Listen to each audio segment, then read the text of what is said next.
ধারাবাহিকের দ্বিতীয় পর্ব। আজকে আমাদের অতিথি জনাব পিনাকি ভট্টাচার্য। পিনাকিদা, আপনাকে স্বাগত জানাচ্ছি দ্বিতীয় পর্বের আলোচনায়। দর্শক, আজকে আমরা কথা বলবো বাকশাল নিয়ে। আপনারা জানেন যে বাংলাদেশের রাজনৈতিক ইতিহাসে, স্বাধীন বাংলাদেশের রাজনৈতিক ইতিহাসে বাকশাল একটি গুরুত্বপূর্ণ অধ্যায়। এটি নিয়ে দুই পক্ষেই নানা ধরনের বক্তব্য আছে। আওয়ামী লীগ এটিকে মহিমান্বিত করতে চায়, বিরোধী পক্ষ এটিকে নানা দোষে দুষ্ট করতে চায়। তো পিনাকিদা, আপনার কাছে প্রথমেই জানতে চাই যে দেশ স্বাধীন হওয়া 3-3.5 বছরের মধ্যে কেন আমাদের বাকশালের প্রয়োজন হলো, এই যে একদলীয় শাসন ব্যবস্থার কেন প্রয়োজন হলো, এর প্রেক্ষাপট কি, বা আপনার কাছ থেকে শুনতে চাই। প্রথম বিষয় হচ্ছে যে ঠিক কি কারণে শেখ মুজিব বাকশাল করেছিল, এটা তো শেখ মুজিবই জানতেন এবং এটা তিনি হয়তো ভালো বলতে পারতেন। এখন আমরা যে সমস্ত খুঁজে পাই যে তিনি কি বলেছিলেন বাকশালের প্রয়োজন সম্পর্কে, এবং এই ব্যাপারে একটা খুব ইম্পর্টেন্ট টেস্টিমনি আছে। সেই টেস্টিমনিটা হচ্ছে যে তিনি তার সহকর্মীদেরকে বলছেন যে দেশের অবস্থা খুব খারাপ এবং যে অবস্থা হয়ে গেছে, সামনের নির্বাচনে আমরা 30-40টার বেশি সিট পাবো না। এটা তিনি বুঝতে পারছেন, দীর্ঘদিনের রাজনীতি করেছেন তো উনি, পলিটিক্যালি তো হি ওয়াজ ভেরি শার্প। তো তিনি বুঝতে পেরেছিলেন যে জনপ্রিয়তা একেবারে শূন্যের কথা। আমি এটা খুঁজে পেয়েছি ওনার রাজনৈতিক সহকর্মীদের লেখাতে, এবং যদি তাই হয় তাহলে এই স্বাধীনতা বিরোধীরা ক্ষমতায় আসবে এবং আমাদেরকে কচুকাটা করে ফেলবে। সো এইটা ছিল একটা আর্গুমেন্ট ওনার তরফে যে কি কারণে তিনি বাকশাল করেছেন। এখন দেখেন, মানে বাকশাল প্রসঙ্গে যখন কথা আসে তখন আওয়ামী লীগের একটা প্রচন্ড অস্বস্তি তৈরি হয়, তারা এটা নিয়ে কথা বলতে স্বচ্ছন্দ বোধ করে। এবং বাকশাল নিয়ে কথা না বলে আমরা আসলে আওয়ামী শাসন, এই এখনকার শেখ হাসিনা শাসনকেও আমরা ব্যাখ্যা করতে পারবো না যে আসলে শেখ হাসিনা যেটা করছে সেটা ইনফ্যাক্ট শেখ মুজিব যেটা করতে চেয়েছিল বাকশাল করে, যেটা করতে পারেনি শেখ হাসিনা, সেটা বাকশাল নাম না দিয়ে করে ফেলেছে। তো সেই কারণে বাকশাল বোঝাটা খুব ইম্পর্টেন্ট আমাদের। কেন ইম্পর্টেন্ট?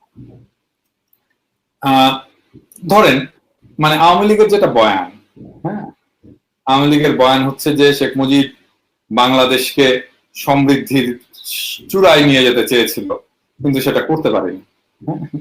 তো সেইটা বলার জন্য সমৃদ্ধির চূড়ায় আসলে উনি কি করেছিলেন সেই জিনিসটার জন্য বাকশাল পর্যালোচনা করা, যে বাকশাল আসলে কি ছিল। আমরা সবাই সাধারণভাবে জানি যে বাকশাল ছিল একটা একদলীয় শাসন। আমরা জানি যে 4টার বাইরে সংবাদপত্রের প্রকাশনা ছিল না। What else? আর কি? এই দুটো খুবই আনইম্পর্টেন্ট ব্যাপার। একদলীয় শাসন তো কি হয়েছে, মানে আওয়ামী লীগকে বিলুপ্ত করা হয় না। ধরেন একদলীয় শাসন তো চায়নাতেও আছে, তাই না? একদলীয় শাসন তো কিউবাতেও আছে। তো আমাদের মধ্যে তো অনেকেই চায়নাকে নিয়ে এই একদলীয় শাসনের জন্য আমরা চায়নার ক্রিটিসিজম করছি না, বা কিউবার ক্রিটিসিজম করছি না, এবং আমরা যারা বাকশালের সমালোচনা করি তারা অনেকেই কিউবাকে প্রেইজ করি। আমি পার্সোনালি কিউবাকে প্রেইজ করি। তো তাহলে আমি কেন বাকশালকে বলছি যে বাকশাল একটা সমস্যা? কি কারণ? এই জায়গাটা বুঝতে হবে, এই জায়গাটা বোঝাটা খুব ইম্পর্টেন্ট। প্রথম বিষয়টা হচ্ছে যে এইখানে আমাদেরকে রিপাবলিক বলে ধারণাটা, যেটা আমরা বলার চেষ্টা করি আর কি, এই ধারণাটা একটু স্পষ্ট করতে হবে। রাজ্য এবং রিপাবলিক এই দুইয়ের মধ্যে তফাৎ। রাজা এবং একটা রাষ্ট্রের প্রধান, এই দুইয়ের মধ্যে তফাৎ। এই দুইয়ের মধ্যে যেটা মৌলিক তফাৎ, সে তফাৎটা হচ্ছে যে আপনি রাজাকে নির্ধারণ করতে পারেন না যে কে রাজা হবে। আপনি রাজ্যের যদি প্রজা হন তাহলে আপনি ঠিক করতে পারবেন না যে আপনার রাজা কে হবে, আপনাকে কে শাসন করবে, এটা আপনি ঠিক করতে পারবেন না। এটা ঠিক করবে কে? এটা ঠিক করবে সেই সিস্টেম, সেই রয়্যাল হায়ারার্কি, যে এই রাজার উত্তরাধিকারকে, সেটাই ঠিক করবে যে কে সে আপনাকে শাসন করবে, তাই না? সেটা ছেলে হইতে পারে, মেয়ে হইতে পারে, মেয়ের ঘরের নাতি হইতে পারে, হোয়াটএভার। তো রাজ রক্ত যার শরীরে আছে এবং যাকে রাজা তার উত্তরাধিকার হিসেবে নির্বাচন করবে সেই আমাদেরকে শাসন। আর রাষ্ট্র এবং রিপাবলিক এটা কি? রিপাবলিক হচ্ছে দেশের জনগণ ঠিক করবে যে কে তাকে শাসন করবে, সে কার দ্বারা শাসিত হবে। এটা খুবই মৌলিক একটা তফাৎ। তো তাহলে বাকশাল করে শেখ মুজিব আসলে কি করতে চাইছে? বাকশাল করে শেখ মুজিব বাংলাদেশ বলে যে রিপাবলিক, সেই রিপাবলিককে রাজ্যে পরিণত করতে চেয়েছে। কিভাবে? প্রথম, আমাদের সংবিধানে ছিল যে জনগণ দিয়ে নির্বাচিত প্রতিনিধিরা রাষ্ট্র পরিচালনা করবে। বাকশাল প্রাবিধানে যে সংশোধনী দিয়ে বাকশাল করা হয়েছিল, প্রথম ইয়েটা ছিল সংবিধানের এই অংশটা বাতিল করে দেওয়া হয়েছে। তার অর্থ জনগণের ভোটে নির্বাচিত প্রতিনিধি দিয়ে রিপাবলিক পরিচালনা করার যে বাধ্যবাধকতা, সেই বাধ্যবাধকতা থেকে রিমুভ করে দেওয়া হয়েছে। Number one. নাম্বার টু, আমি যদি সংক্ষুব্ধ হই তাহলে আমার একটা শেষ জায়গা আছে। ধরেন আমার উপরে শেখ হাসিনা অবিচার করলো, আমার উপরে পুলিশ অবিচার করলো, আমার উপরে সরকারি কর্মচারী অবিচার করলো। এই যে ধরেন এখন যে ঘটনা ঘটেছে যে মেয়র তাপস সে কুকুরদেরকে অন্য দিকে নিয়ে যাচ্ছে, মেরে ফেলছে অথবা স্থানান্তর করছে, তো এটা তো একটা সরকারি আদেশ। হ্যাঁ, এবং আসলে সে করতে পারে না, এভাবে সে কুকুর স্থানান্তর করতে পারে না। কিন্তু এই যে জয়া হাসান, সে সংক্ষুব্ধ হয়েছে, এই সরকারি এই ইয়েতে সংক্ষুব্ধ হয়েছে এবং কোর্টে যে রিট করেছে। এটা খুব ইম্পর্টেন্ট, এটা খুবই ইম্পর্টেন্ট যে নাগরিক হিসাবে আমি যদি রাষ্ট্র এবং শাসকের কাজে সংক্ষুব্ধ হই তাহলে আমার একটা শেষ যাওয়ার জায়গা আছে, রিট করার অধিকার। হ্যাঁ, এটা রিপাবলিকের নাগরিকের খুবই ইম্পর্টেন্ট অধিকার। বাকশাল আইনে রিট করার অধিকারকে রদ করা হয়েছিল। তাহলে দুইটা খুব ইম্পর্টেন্ট অধিকারকে আমার রদ করা হয়েছিল। নাম্বার ওয়ান, ভোট দেওয়ার অধিকার, ভোট দিয়ে আমার শাসক নির্বাচনের অধিকার। নাম্বার টু, রিট করার অধিকার। তাহলে এই দুইটা জিনিস যদি চলে যায় তাহলে রাষ্ট্র কিন্তু রাষ্ট্র থাকে না, রাষ্ট্র রাজ্য হয়ে যায়। সো আমরা শেখ মুজিবের রাজ্যে প্রবেশ করেছিলাম। এবং তার আগে শেখ মুনি একটা খুব ইম্পর্টেন্ট সম্পাদকীয় লিখেছিল বাংলার। সেটা হচ্ছে যে মুজিবের শাসন চাই। তাহলে বাকশাল ছিল আসলে মুজিবের শাসন। সো মুজিব হচ্ছে একজন ডিভাইন শাসক, যার বাংলাদেশের মানুষকে শাসন করার ডিভাইন কর্তৃত্ব আছে, এবং সেই ডিভাইন কর্তৃত্বের বলেই সে বাংলাদেশের মানুষকে আজীবন শাসন করে যাবে। এবং বাকশালে শেখ মুজিব আজীবন রাষ্ট্রপতি ছিল। আমরা এই রাষ্ট্রপতি নির্বাচনের প্রসঙ্গটা তো পরে আসবো। সো সে যতদিন বেঁচে থাকবে ততদিন বাংলাদেশের রাষ্ট্রপতি থাকবে। তার মানে সে যতদিন বেঁচে থাকবে ততদিন সে বাংলাদেশের রাজত্ব করে যাবে। এবং সেই রাজত্বে সেই নাগরিকের, মানে আমি প্রজা হয়ে গেছি, কিন্তু আমি কিন্তু নাগরিক থেকে প্রজা হয়ে গেছি, আমি ভোট দিতে পারছি না, শাসক নির্বাচন করতে পারছি না, দুই, আমার রিট করার অধিকার নাই। সো আমি কিন্তু নাগরিক নাই, আমি প্রজা হয়ে গেছি। সো সেখানে আমাকে প্রজাতে রূপান্তরিত করা হয়েছিল এবং শেখ মুজিবকে রাজাতে রূপান্তরিত করা হয়েছিল বাকশালের মাধ্যমে। এবং শেখ হাসিনা আজকে যে শাসনটা করছে সেটা ওই ডিভাইন শাসন, সেটাকে বলা হচ্ছে তার পিতা বাংলাদেশকে শাসন করে স্বাধীন করে দিয়ে এসছে। সো তার একটা ডিভাইন অধিকার আছে বাংলাদেশকে শাসন করা। এবং বলা হচ্ছে শেখ হাসিনার বদলে সে চলে গেলে তো জামাত বিএনপি ক্ষমতায় চলে আসবে।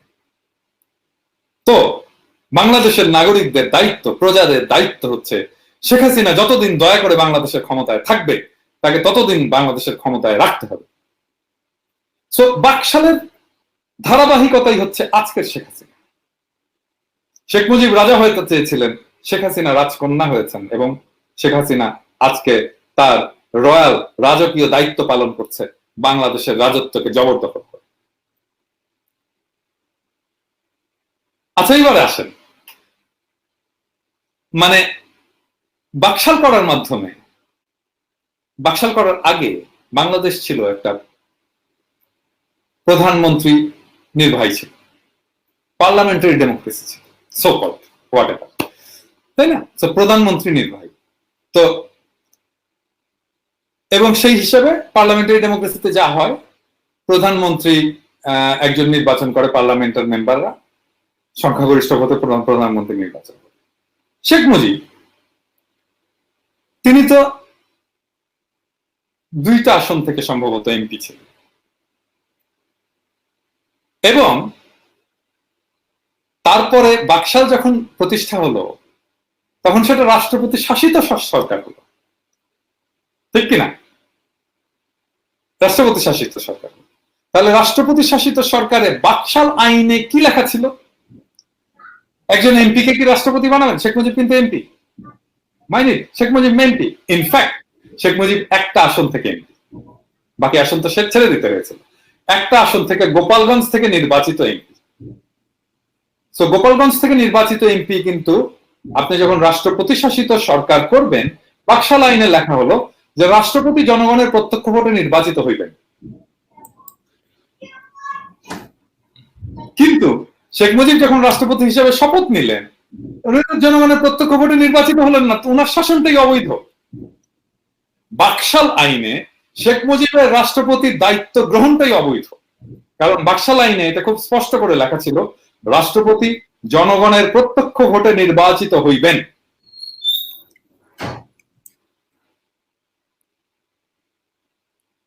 তারপরে উনি রাষ্ট্রপতি হিসেবে শপথ নিয়ে ফেললেন। তখন রাষ্ট্রপতি, এটা খুব ইন্টারেস্টিং গল্প আছে, তখন রাষ্ট্রপতি হিসেবে ছিলেন মোহাম্মদুল্লাহ। হ্যাঁ, তো পার্লামেন্ট অধিবেশন চলতেছে, পার্লামেন্ট থেকে বাকশাল আইন পাশ হয়ে গেছে, পার্লামেন্ট থেকে নুরুল ইসলাম মঞ্জু আর আপনার শাহ মুয়াজ্জেম, এই দুইজন গেছে মোহাম্মদুল্লাহর কাছে ইয়েতে, রাষ্ট্রপতি ভবনে আর কি, বঙ্গভবনে পদত্যাগ পত্র সিগনেচার নেবে। তো ওই দিন আবার আমাদের জাতীয় কবি কাজী নজরুল ইসলামকে একটা সম্বর্ধনা দেওয়া হবে। তো কাজী নজরুল ইসলাম তখন বঙ্গভবনে, তো বঙ্গভবনে তার সম্বর্ধনার ইয়ে হচ্ছে, এবং ওই সময় এই নুরুল ইসলাম মঞ্জু আর শাহ মুয়াজ্জেম হোসেন যে হাজির আর কি, হ্যাঁ, তো তাড়াহুড়ো করে কবির সম্বর্ধনাটা সংক্ষিপ্ত করে কবিকে চাটা খাওয়ায় ফেরত পাঠিয়ে দেওয়া হয়েছে। তো ইয়েতে যে শাহ মুয়াজ্জেম বলতেছে, লিডার এটাতে সাইন করেন। তো বলছে এটা কি? বলছে আপনার পদত্যাগ পত্র। তো পদত্যাগ পত্র হচ্ছে, হ্যাঁ তো বাকশাল হয়ে গেছে, আপনি সাইন করেন। আপনি সাইন করা মাত্র আপনি কিন্তু রাষ্ট্রপতি থাকবেন না, শেখ মুজিব রাষ্ট্রপতি হয়ে যাবে, রাষ্ট্রপতি শপথ নেবেন। তো এখানে সাইন করছে মোহাম্মদুল্লাহ, আর সাইন করে এটা চলে গেছে। তারপরে শেখ মুজিব রাষ্ট্রপতি হিসাবে শপথ নিয়ে ফেলছে। বাকশাল আইনে বলা আছে জনগণের প্রত্যক্ষ ভোটে নির্বাচিত হবেন, তো উনি এই আইনটা মানলেন না। আচ্ছা, এনিওয়ে, তো মোহাম্মদুল্লাহ খুব ইন্টারেস্টিং পার্সোনালিটি আর কি। তো মোহাম্মদুল্লাহ খুব ইয়ে করে মন টন খারাপ করে সাইন করছেন। তো শাহ মুয়াজ্জেম বলতেছে, লিডার মন খারাপ করবেন না, আপনাকে মন্ত্রী বানাবে। বলছে যে, তখন বলতেছে কাইকুই করে, মুসরামুসরি করে বলতেছে যে মন্ত্রী রাষ্ট্রপতি ছিলাম আমি, আমার মন্ত্রী বানানোটা কি আমাকে ঠিক হবে? হ্যাঁ, উনি তারপরে মন্ত্রী না, উনি স্পিকার ছিলেন, ডেপুটি স্পিকার হয়েছেন, উপরাষ্ট্রপতি হয়েছেন, এমপি হয়েছেন। হ্যাঁ, মানে নাই এমন কিছু নাই, সবই হয়েছেন। এমন জিয়ার আমলে জিয়া সরকারও ছিলেন আর কি। হ্যাঁ, তো উনার সম্পর্কে একটা ইন্টারেস্টিং কথা ছিল আর কি, প্রচলিত ছিল যে উনার শুধু দারোগা হওয়াটা বাকি আছে। হ্যাঁ, উনি সবই হয়েছেন, স্পিকার হয়েছেন, ডেপুটি স্পিকার হয়েছেন, উপরাষ্ট্রপতি হয়েছেন, এমপি হয়েছেন, ওনার শুধু দারোগা হওয়াটা বাকি আছে। এনিওয়ে, তো মোহাম্মদুল্লাহর পদত্যাগ পত্র গেল এবং শেখ মুজিব রাষ্ট্রপতি হিসেবে শপথ নিলেন। আচ্ছা, তারপরে দেখেন বাকশাল আইনে কি কি ছিল। বাকশাল আইনে শেখ মুজিবকে নিরঙ্কুশ ক্ষমতা দেওয়া হয়েছে। কি রকম? ধরেন বাকশাল আইনে যে বাকশালের যে গঠনতন্ত্র, এটার ব্যাখ্যা কে দেবে? শেখ মুজিব, চেয়ারম্যান, পদাধিকার। ঠিক আছে। আচ্ছা, এখন ধরেন ওইখানে যে নির্বাচন হবে আর কি, বিভিন্ন স্থানীয় সরকার, অমুক তমুক ইত্যাদি, কে মনোনয়ন দেবে? শেখ মুজিব। হ্যাঁ, তো সমস্ত ক্ষমতা, উনি চিরজীবন রাষ্ট্রপতি থাকবেন, আজীবন রাষ্ট্রপতি থাকবেন, উনি গঠনতন্ত্র সংশোধন করতে পারবেন, গঠনতন্ত্রের ব্যাখ্যা দিতে পারবেন, এবং কে নির্বাচন করবে সেটা তিনি ঠিক করে দিতে পারবেন। গভর্নর ছিল প্রত্যেকটা জেলায় একজন করে, কে নির্বাচন করবেন এটা শেখ মুজিব নির্বাচন করবেন।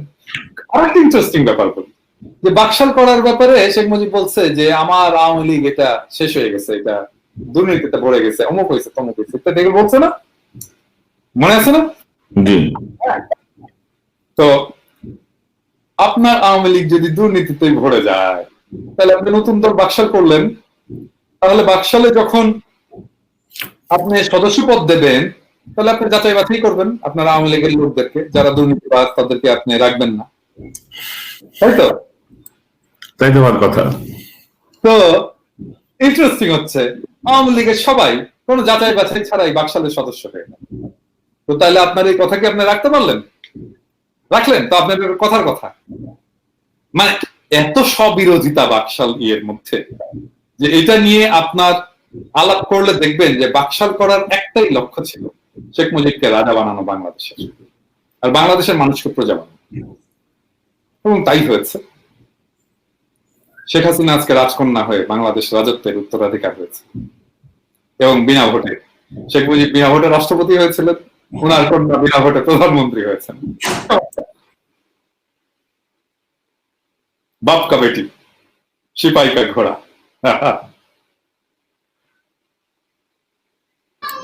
দাদা, এই যে আওয়ামী লীগ থেকে বলার চেষ্টা হয়, যেমন এই দেখুন বাকশাল ছিল অর্থনৈতিক মুক্তি অর্জনের জাতীয় ঐক্য, এবং বলা হয় যে বাকশাল থাকলে বাংলাদেশ এতদিনে উন্নত রাষ্ট্রের কাছাকাছি পৌঁছে যেত। আওয়ামী লীগকে দাবি করা হয়, প্রধানমন্ত্রী এই দাবিগুলো করেন। আপনার ব্যাখ্যা কি? বাকশাল হয়েও রাম করতে পারলো না কেন? মানে শেখ হাসিনাকে আমি বলবো, বাকশালের অর্থনৈতিক পলিসি গ্রহণ করলে যদি বাংলাদেশ উন্নত রাষ্ট্র হয়ে যেত, তা আপনি সেই অর্থনৈতিক পলিসি এখন গ্রহণ করছেন না কেন? আপনি যখন দেশে ফিরে আসলেন, আপনি বাকশালকে পুনরুজ্জীবিত না করে আওয়ামী লীগকে কেন পুনরুজ্জীবিত করলেন? আপনি কেন বাকশালের গঠনতন্ত্র নিলেন না? কেন নিলেন না? তখন কেন নিলেন না? কেন আপনি যেই দলকে বিলীন করেছিল আপনার বাবা, আপনি কেন সেই দলকে পুনরুজ্জীবিত করলেন?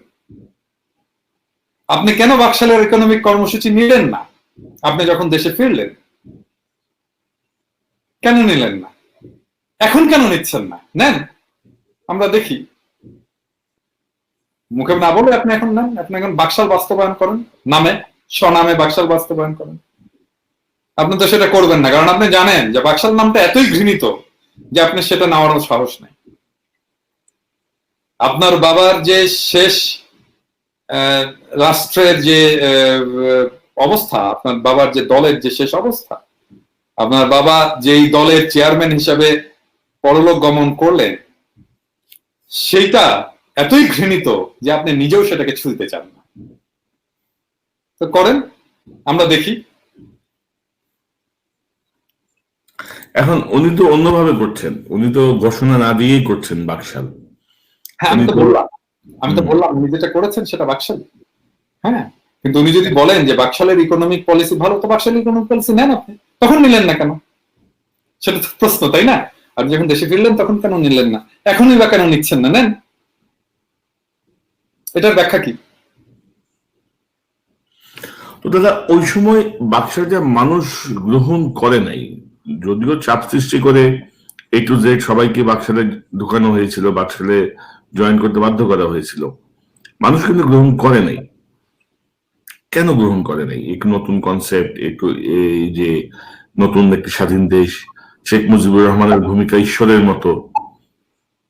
দেখেন, আমি জাস্ট ওই জায়গাটাকে আবার আপনাকে একটু করি, বলি। দেখেন, কেন গ্রহণ করবে সেটা সেই প্রশ্নেই আমি বলি আপনাকে। চতুর্থ সংশোধনী আইন সংবিধানের অনুচ্ছেদ 11 ছিল, effective participation by the people through their elected representatives in administration at all level shall be ensured. এটা বাংলাটা হচ্ছে প্রশাসনের সর্বস্তরে জনগণের নির্বাচিত প্রতিনিধিদের মাধ্যমে জনগণের অংশগ্রহণ নিশ্চিত করা হবে। ঠিক আছে, বাকশাল আইনে এই অনুচ্ছেদ 11 এটাকে রিমুভ করা হলো, বাতিল করা হলো। অর্থাৎ আপনি বলতে চাচ্ছেন যে জনগণ নাগরিক থেকে প্রজা হয়ে যাওয়ার যে ক্ষোভ, হ্যাঁ, আমার রিট করার অধিকার নাই। জি, আমি আমি আমি প্রশাসনের সর্বস্তরের জনগণের প্রত্যক্ষ ভোটের মাধ্যমে নির্বাচিত প্রতিনিধি দিয়ে আমার শাসক নির্বাচনের যে অধিকার ছিল সেটা নাই, আমার পার্টিসিপেশন নাই। আমি আমি আমি তো প্রজা হয়ে গেছি, তা মানুষ কেন গ্রহণ করবে? মানুষ কেন গ্রহণ করবে? এবং এটা তো প্রতারণা, ইনফ্যাক্ট এটা তো প্রতারণা। মানে 19 চিরজীবন গণতন্ত্রের কথা বলছেন, মানুষের মুক্তির কথা বলছেন, এত কিছু বলে মানুষের অধিকারকে তিনি নিজের হাতে হরণ করছেন। এটা তো প্রতারণা, এবং এটা তো বলতে হবে, লাউড এন্ড ক্লিয়ারলি বলতে হবে। এই বাকশাল 15ই আগস্টের যে হত্যাকাণ্ড, এটিকে কতটুকু ত্বরান্বিত করেছিল বা বাকশালের প্রভাব কতটুকু ছিল আপনি কি মনে করেন? বাকশাল তো একটা কারণ, আরো অনেক কারণ ছিল। মানে ধরেন দুর্ভিক্ষ, 74-এর দুর্ভিক্ষ তো একটা কারণ ছিল, সেনাবাহিনীর ভেতরে ক্ষোভ একটা কারণ ছিল, রক্ষী বাহিনীকে প্যারালাল মিলিশিয়া বাহিনী হিসাবে গড়ে তোলা একটা কারণ ছিল, দুঃশাসন একটা কারণ ছিল, অসংখ্য বাহিনী ছিল, লাল বাহিনীর দৌরাত্ম একটা কারণ ছিল, তারপরে রক্ষী বাহিনীর অত্যাচার একটা কারণ ছিল, হ্যাঁ, মানুষের জীবনে দুঃখ, কষ্ট, দারিদ্র একটা কারণ ছিল, হ্যাঁ, সবকিছু। তারপরে আওয়ামী লীগের দৌরাত্ম। আমরা মানে আমি জানি না ঠিক, মানে ওই সময় আপনার বয়স কত ছিল? আমি অনেক ছোট। জি, আমি ছোট ছিলাম, কিন্তু আমি তারপরেও কিছু দেখেছি। মানে এটা ব্যক্তিগত অভিজ্ঞতা আর কি। অস্ত্র হাতে ঘুরে বেড়াতো এই যুবলীগের ছেলেপেলেরা, হ্যাঁ, স্টেনগান হাতে ঘুরে বেড়াতো, এবং যাকে খুশি তুলে নিয়ে যেত, যে বাসার মেয়েকে পছন্দ হতো তাকে তুলে নিয়ে যেত, হ্যাঁ, মানে কারো কিছু বলার কোনো ইয়ে ছিল না। আমার স্বাধীনতোত্তর বাংলাদেশ বইয়ে একটা গল্প আছে, এআইজির একটা গল্প আছে। সেটা হচ্ছে যে একটা হিন্দু পরিবার, হিন্দু পরিবারের মেয়েকে এই যুবলীগের ছেলেরা প্রত্যেক রাতে যেয়ে তাকে রেপ করত, প্রত্যেক রাতে। এবং এগুলো মানে আমাদের মুরব্বী যারা, তারা প্রত্যেকেই জানে, হ্যাঁ, কি দৌরাত্ম ছিল। এমন কোন বাসার মেয়েদেরকে তো বাইরে বের হতে দিত না আর কি মুরব্বীরা, হ্যাঁ, বাইরে বের হলেই যদি কোনো এই যুবলীগ আওয়ামী লীগের নেতাদের চোখে পড়ে যেত আর কি, তাকে তুলে